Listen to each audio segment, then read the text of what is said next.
Queridos, nós estamos iniciando nessa noite de hoje uma campanha, está sendo preparada, na verdade, desde o início do ano, quando nós começamos a estudar o nosso devocional Palavras de Jesus. A ênfase do nosso ano é o ano da presença, queremos buscar mais da presença. Nada vai lhe garantir mais proximidade de Deus do que você apoiar, sustentar a sua fé nas palavras do próprio Jesus. Entenda uma coisa, a palavra de um pastor, às vezes, ela pode mudar a vida de uma pessoa. O pastor fala uma palavra para alguém que está num momento difícil, e a pessoa pega aquela palavra e acredita. A palavra de um médico, a palavra de um psicólogo, não ajuda uma pessoa, irmão, sim ou não? A palavra de um pai, de uma mãe, não pode abençoar uma vida, irmão, sim ou não? E aí, imagine as palavras do próprio Jesus. E é sobre isso que nós estamos tratando aqui, neste evangelho. Porque o evangelho de Mateus, ele é um evangelho muito distinto dos outros que nós temos nas escrituras. A Bíblia, no Novo Testamento, a Bíblia é dividida em dois testamentos, o Antigo Testamento e o Novo Testamento. O Novo Testamento começa com o livro de Mateus, e o livro de Mateus é o livro dos 4 evangelhos, Mateus, Marcos, Lucas e João, que mais contém a palavra de Jesus.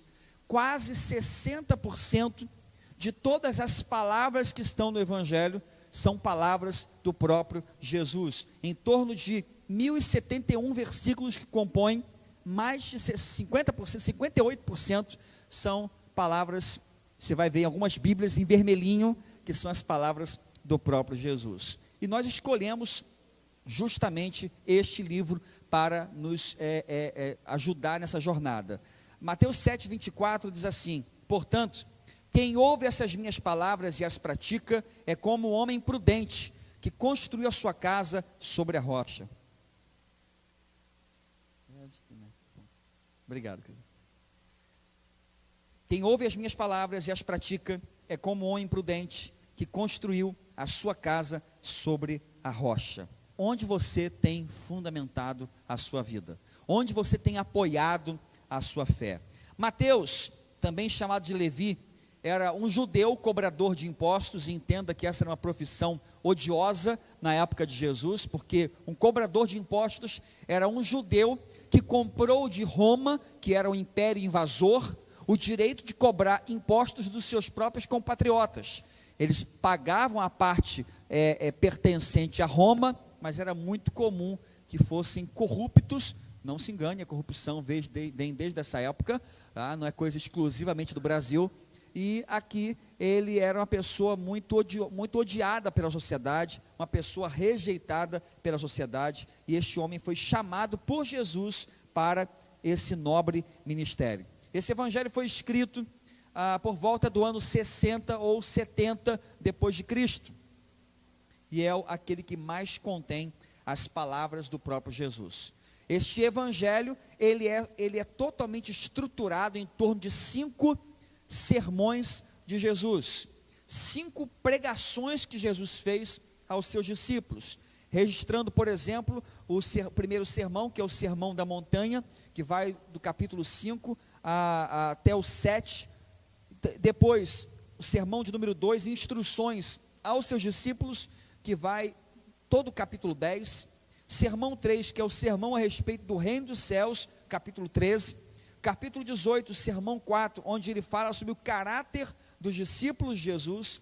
O sermão 5, ele apresenta no capítulo 24, um sermão escatológico, falando sobre o fim dos tempos, sobre como virá o Messias, será a volta do Cordeiro, naquele dia em que Jesus voltará para buscar a sua igreja. Mas registro também, que o evangelho de Mateus, ele contém 2 dos textos mais importantes para a jornada de uma igreja evangélica nesse tempo, que é o grande mandamento e a grande comissão. O grande mandamento está registrado no evangelho de Mateus, no capítulo 22, no versículo 36, quando ele fala assim: amarás, pois, o Senhor teu Deus sobre toda coisa, sobre todas as coisas, e ao teu próximo como a ti mesmo. Esse é o maior, o primeiro e grande mandamento. Esse é o primeiro grande mandamento, amar a Deus e amar ao próximo, o segundo grande mandamento. E no final, no capítulo 28, ele vai trazer para nós o que nós chamamos de a grande comissão, a grande ordem, o grande mandamento dado para a sua igreja, quando ele diz: portanto, ide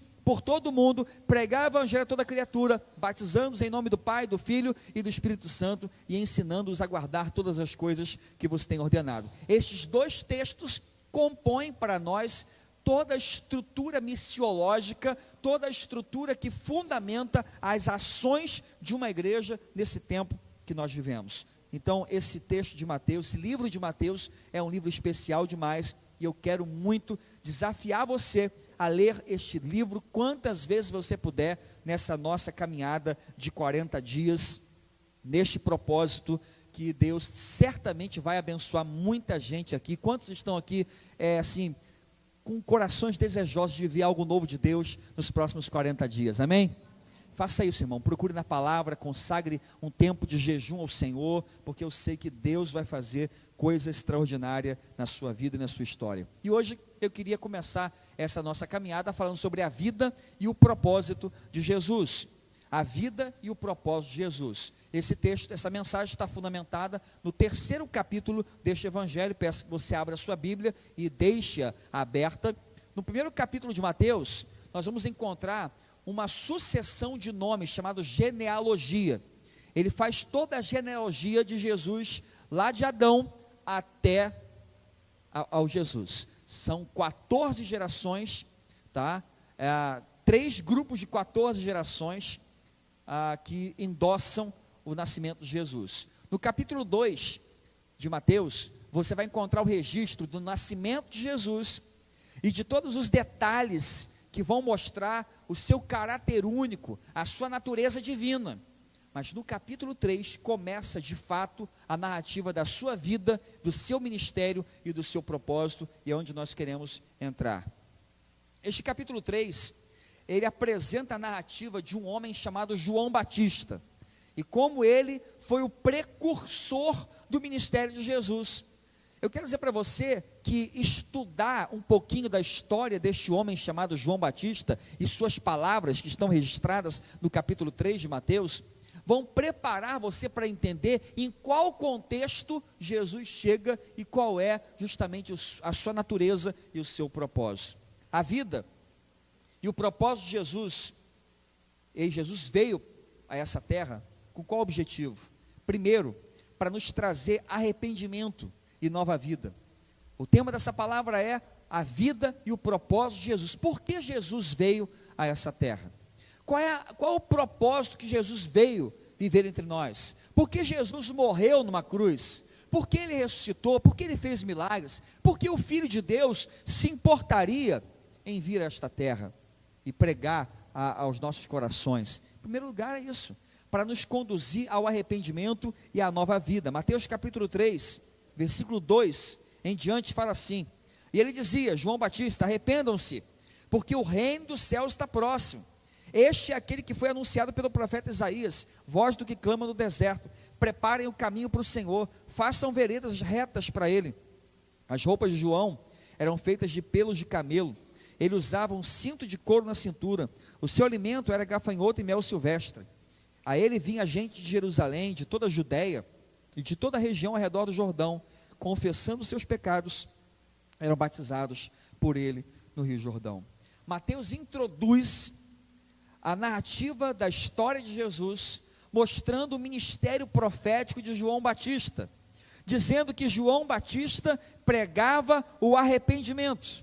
João Batista desempenhou aqui um papel inicial no ministério de Jesus, anunciando aquele que haveria de vir, e ele é um pregador de arrependimentos. Ele está anunciando que viria um outro, maior do que ele, que daria então continuidade ao seu ministério, continuidade à sua ação. Mas o foco da sua pregação era arrependimentos, mudança de vida. Entenda uma coisa, querido, e é muito importante, o tema dessa série é procurado. Quem vocês dizem que eu sou? Irmãos, há muita confusão hoje no meio das igrejas evangélicas sobre quem é Jesus e sobre sua natureza. Hoje, na parte da manhã, na ministração da ceia que nós tivemos hoje aqui, eu falei sobre aquele momento onde Judas vai trair Jesus à mesa da ceia do Senhor. E vou pontuar que ele se relacionava com Jesus, mas tinha em seu coração um desejo, uma ambição pessoal. Ele tinha interesses particulares sobre Jesus. Eu digo para você que em nossa geração não é diferente. Existem pessoas que estão se aproximando de Jesus, não pela mudança de vida que ele pode proporcionar, não para perdoar o seu pecado, mas porque aquilo que ele pode fazer para melhorar a sua vida, por interesse, e muitas vezes interesse egoísta. Irmãos, a Bíblia é muito clara. Jesus veio em primeiro lugar para nos levar a um arrependimento e a uma nova vida. Arrependimento.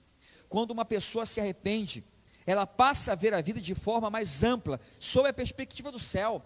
A Bíblia fala que nós precisamos de arrependimento, de mudança de mente. A palavra grega para arrependimento é metanoia, é transformar a sua mente, é você mudar a sua mente, é você enxergar a vida com uma outra perspectiva. Jesus veio a este mundo para mudar a nossa mente. Amém, irmão?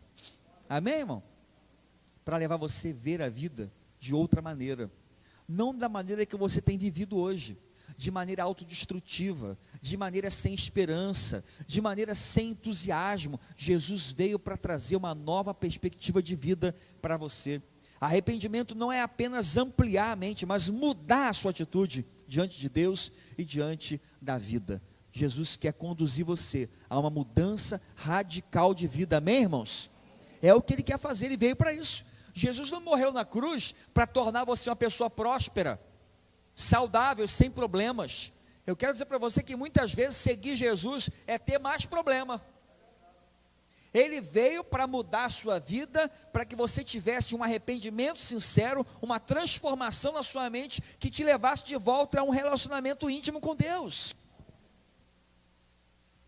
Jesus veio a este mundo, a sua vida e propósito foram para nos trazer sentido acima da religiosidade. Jesus veio para nos trazer sentido, propósito, acima da religião. Mateus capítulo 3, versículos 7 a 9 diz assim: quando viu que muitos fariseus e saduceus vinham para onde ele estava batizando, disse-lhes: raça de víboras, quem deu a vocês a ideia de fugir da ira que se aproxima? Deem fruto que mostre o arrependimento. Não pense que vocês podem dizer a si mesmo: Abraão é nosso pai, porque eu digo que destas pedras Deus pode fazer surgir filhos a Abraão. Aqui Mateus registra a presença de dois grupos distintos nessa pregação de João Batista. Os fariseus, que eram homens religiosos, muito observadores da lei, muito preocupados com os detalhezinhos, e se tornaram uma classe, de certa maneira, odiada pelas pessoas, porque eram pessoas hipócritas. Eram pessoas religiosas, mas hipócritas, que preferiam olhar o defeito no olho do próprio irmão, do que perceber o seu próprio erro. Você conhece pessoas assim ainda hoje, no dia de hoje, gente? Parece que ainda hoje, existe especialmente no meio da igreja, pessoas que são equivalentes a esse grupo chamado grupo fariseu, os fariseus.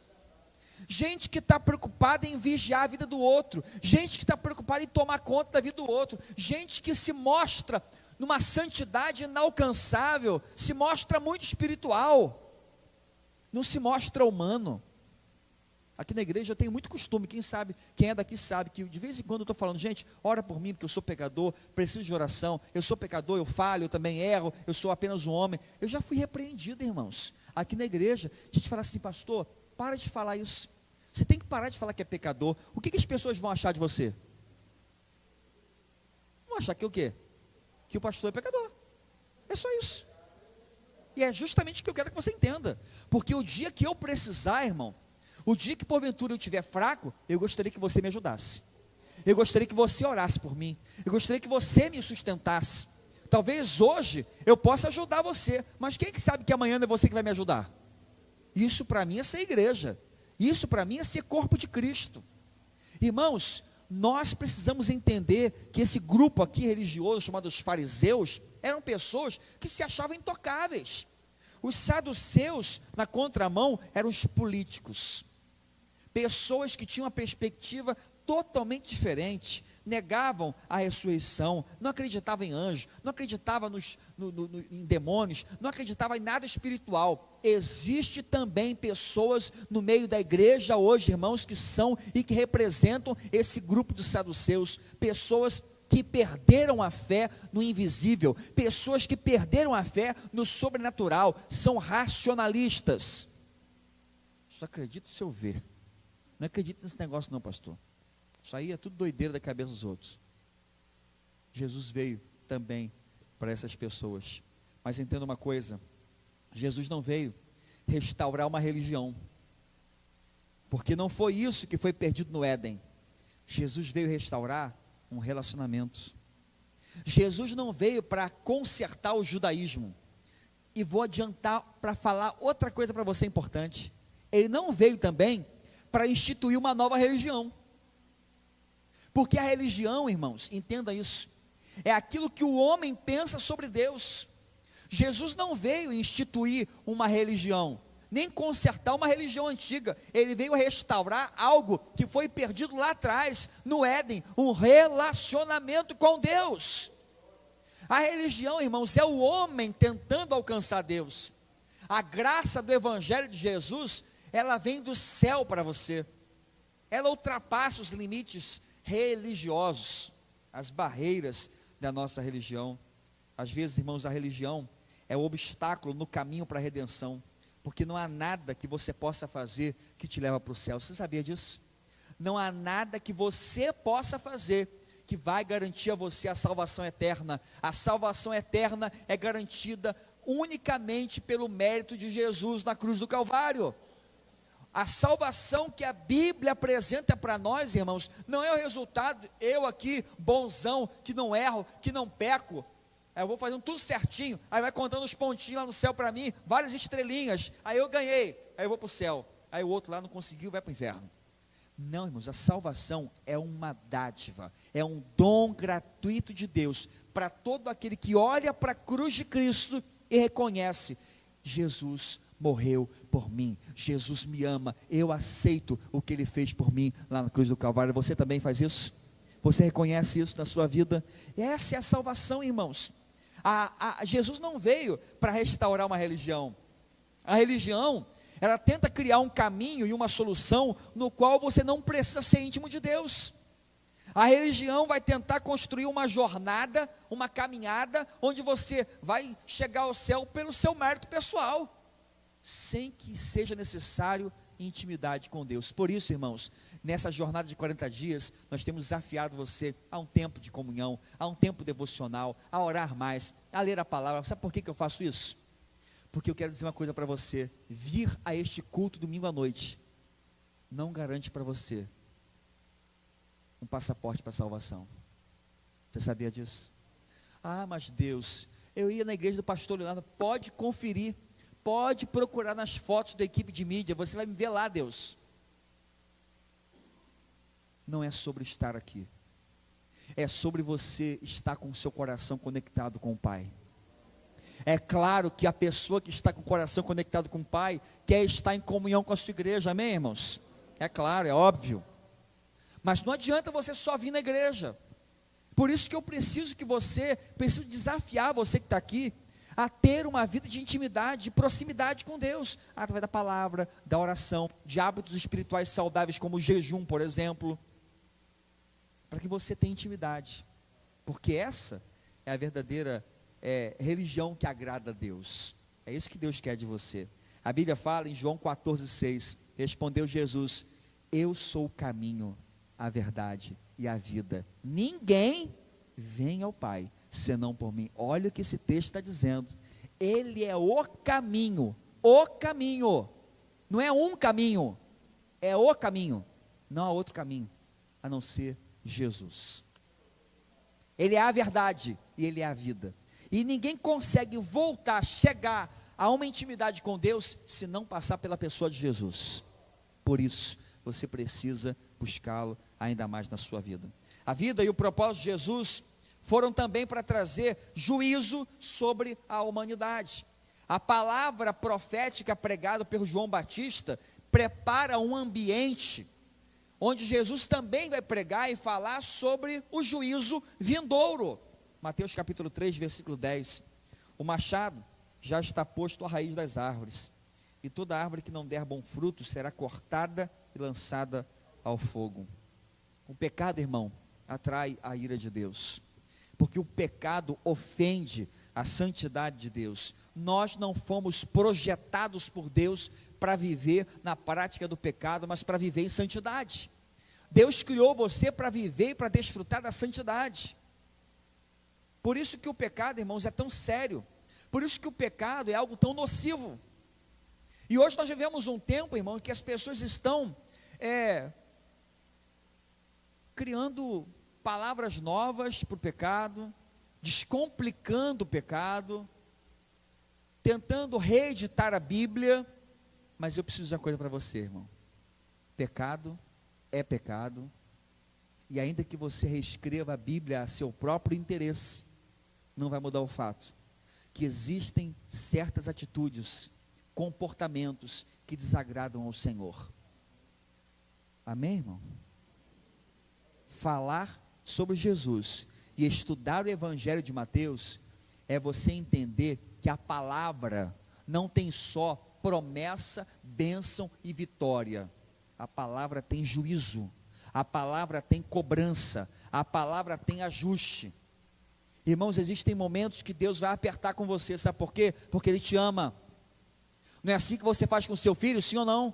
Você vê o seu filho fazendo uma coisa errada, o que você faz? Incentiva para que ele faça mais errado? Ou você vai dar uma prensa nele, vai chamar atenção, coloca de castigo, faz alguma coisa aí para levá-lo à razão?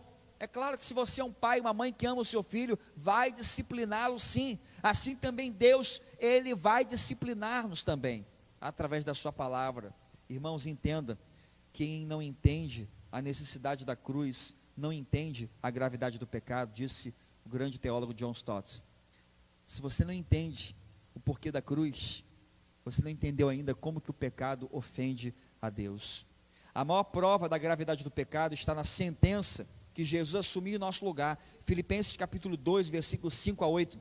Seja a atitude de vocês a mesma de Jesus, que embora sendo Deus, não considerou ser igual a Deus algo que devia pegar-se, mas esvaziou-se a si mesmo, vindo a ser servo, tornando-se semelhante aos homens, e sendo encontrado em forma humana, humilhou-se a si mesmo, e foi obediente até a morte, e morte de cruz. O pecado é grave, irmãos. O nosso pecado desagrada a Deus. O nosso pecado traz juízo sobre a nossa vida.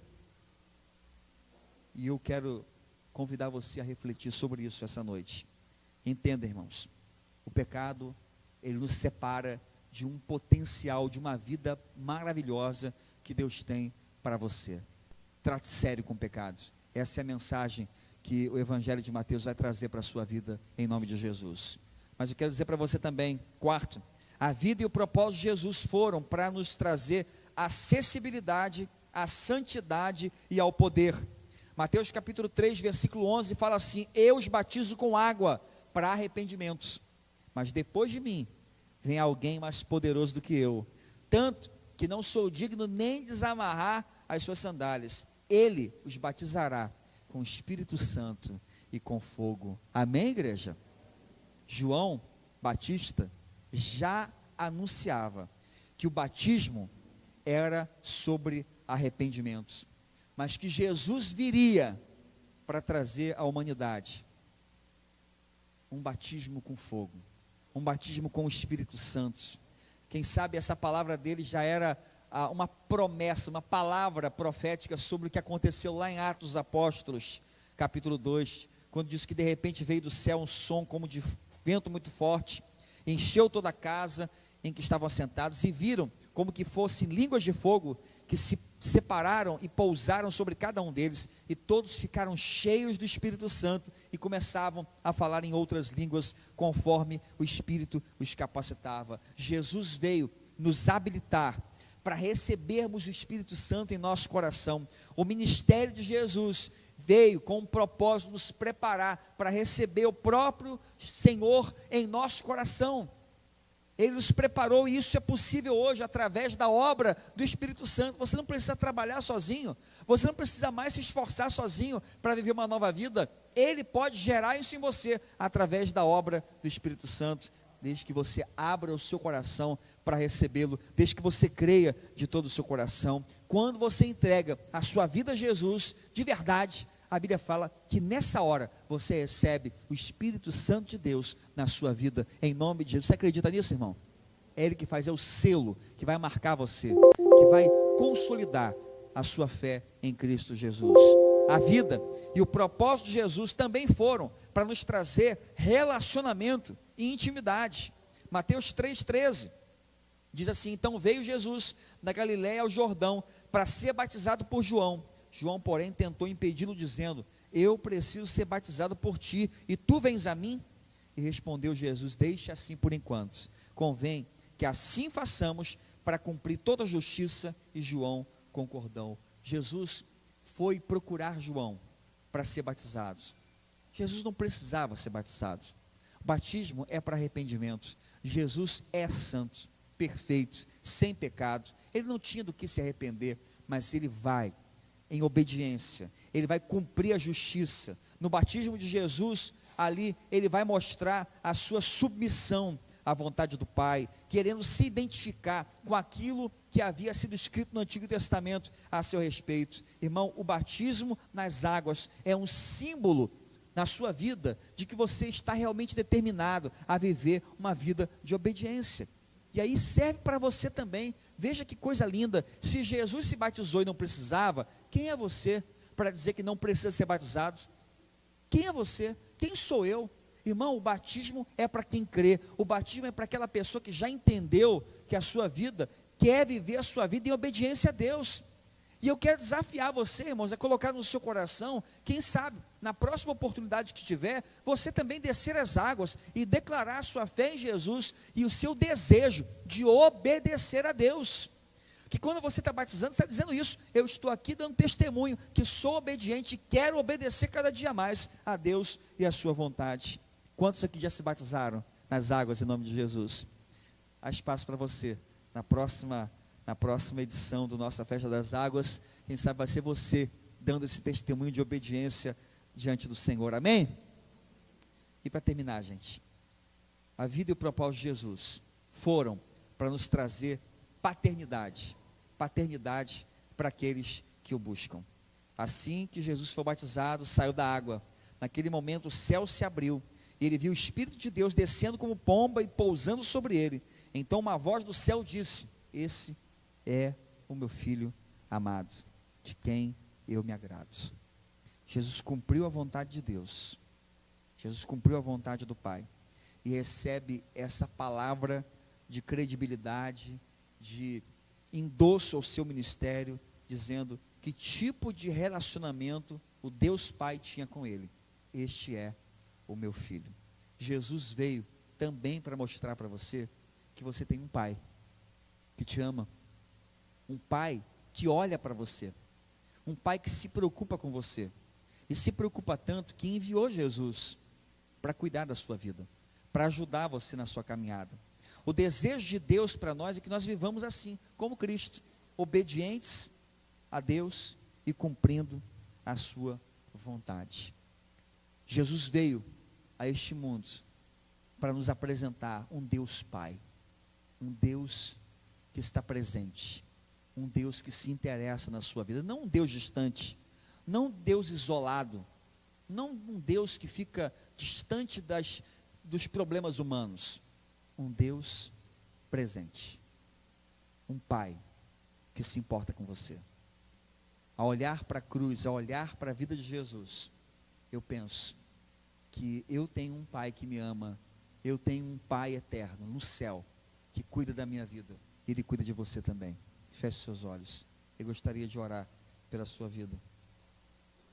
O Antigo Testamento, ele termina de forma dramática e triste, como se declarando que o homem não consegue obedecer a Deus, que o homem nunca conseguirá fazer tudo o que precisa ser feito para alcançar a sua salvação. O profeta Ezequiel, ele aponta para o futuro e diz assim: olha, eu estou preparando algo e darei a vocês um novo coração. Eu colocarei um espírito novo em vocês, tirarei o coração de pedra e lhes darei um coração de carne. Porei o meu espírito em vocês e os levarei a agirem segundo os meus decretos e a obedecerem fielmente às minhas leis. Jesus, ele veio a este mundo, em primeiro lugar, para restaurar o relacionamento entre o homem e Deus. Jesus não veio para resolver o seu problema, tornar você próspero, rico. Jesus veio para te salvar. Jesus veio para te dar esperança.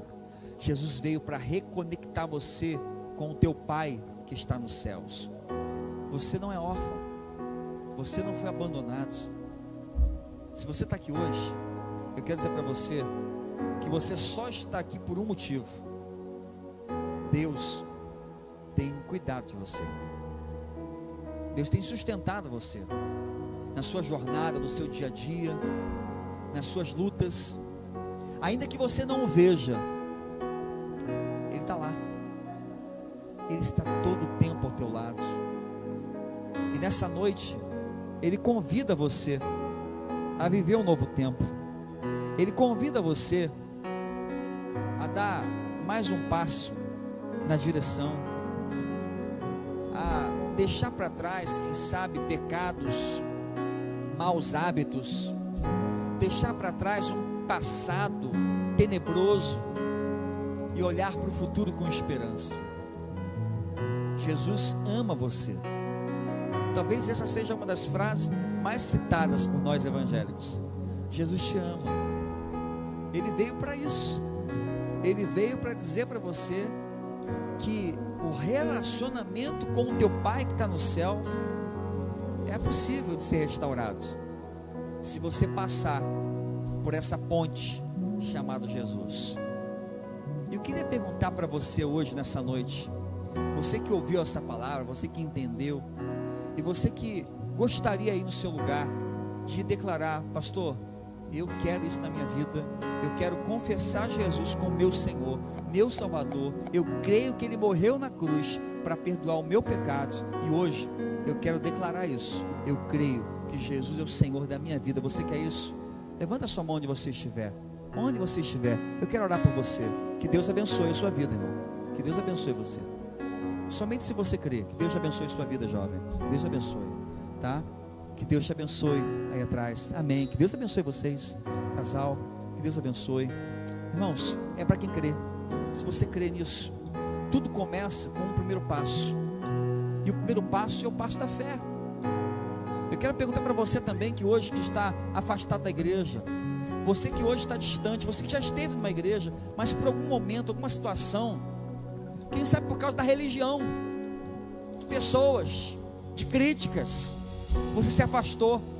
Hoje o teu Pai Celeste te chama de volta. Vem, volta para casa, volta para o lugar de onde você nunca deveria ter saído, que é da minha presença. Eu quero convidar você também, que está afastado, a dar um passo, a voltar para Jesus, a voltar para a sua igreja, a voltar, quem sabe, à comunhão da igreja, aqui ou em outro lugar. Mas não fique, irmão, não volta para casa do mesmo jeito que você estava hoje.